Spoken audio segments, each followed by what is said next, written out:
பெரிய பொண்ணை பற்றி கவலையே இல்லைங்க. எது செஞ்சு கொடுத்தாலும் சரி, பிடிக்குதோ பிடிக்கலையோ எந்த குறையும் பெருசாக சொல்லாமல் ஆர்வமாக டேஸ்ட்டாச்சும் பண்ணுவாங்க.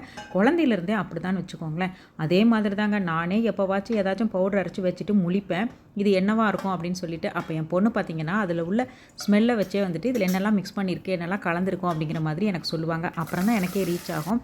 அட ஆமாம்ல, அந்த டைம் நம்ம அரைச்சோம்ல அப்படிங்கிற மாதிரி யோசிப்பேன். என் தம்பியும் என் பெரிய பொண்ணும் பார்த்தீங்கன்னா சமைக்க தெரியாத ஒரு செஃப்னே சொல்லலாங்க. ஏன்னா கண்ணில் பார்த்தே உப்பு காரம் அந்த டிஷ்ஷோட டேஸ்ட்டுன்னு எல்லாத்தையுமே அக்யூரேட்டாக ப்ரிடிக்ட் பண்ணிடுவாங்க. ஆனால் என் சின்ன பொண்ணு இருக்குதே, அடாடாடா, நம்மளை வச்சு செய்கிறதுல அவங்கள அடிச்சுக்கிறக்கு ஆளே கிடையாது. அவங்கள சாப்பிட வைக்க தான் புதுசாக ஆர்என்டி பண்ணுறதா இருக்கும்.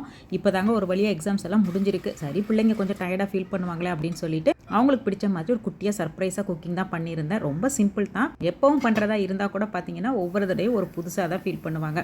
ஸோ இன்றைக்கி சீரக சம்பா ரைஸ் போட்டு சிக்கன் போட்டு ஒரு சிக்கன் பிரியாணி தான் பண்ணியிருந்தேன். இப்போல்லாம் அந்த மாதிரி ஒரு ஸ்பெஷலாக லஞ்சு சாப்பிட்றாங்களோ அப்போல்லாம் கண்டிப்பாக ஒரு சூப் கேட்பாங்க. ஸோ அதுக்காகவே வீட்டில் இருந்த வெஜிடபிள்ஸ் தான் யூஸ் பண்ணியிருந்தேன். கேரட்டு, காலிஃப்ளவர், அதுக்கப்புறமா வச்ச கார்னெல்லாம் ஆட் பண்ணி ஒரு கார்ன் சூப்பு தான் பண்ணியிருந்தேன். ரொம்பவே சிம்பிளாக அதே சமயத்தில் சூப்பராக அன்றைக்கி லஞ்சை கம்ப்ளீட் பண்ணிட்டோம். இப்போ நிறைய ஆஃபர்ஸ் போய்கிட்டு இருக்கு. நெஸ்டேஷியா ப்ராடக்ட்ஸோட லிங்க் எல்லாமே நான் டிஸ்கிரிப்ஷன் பாக்ஸ்லையும் ஃபஸ்ட்டு கமெண்ட்லையும் பின் பண்ணி வைக்கிறேன். தேவைப்படுறவங்க செக் பண்ணி பார்த்துக்கோங்க. வீடியோ உங்களுக்கு பிடிச்சிருந்தா சப்ஸ்கிரைப் பண்ணுங்கள். தேங்க்ஸ் ஃபார் வாட்சிங்.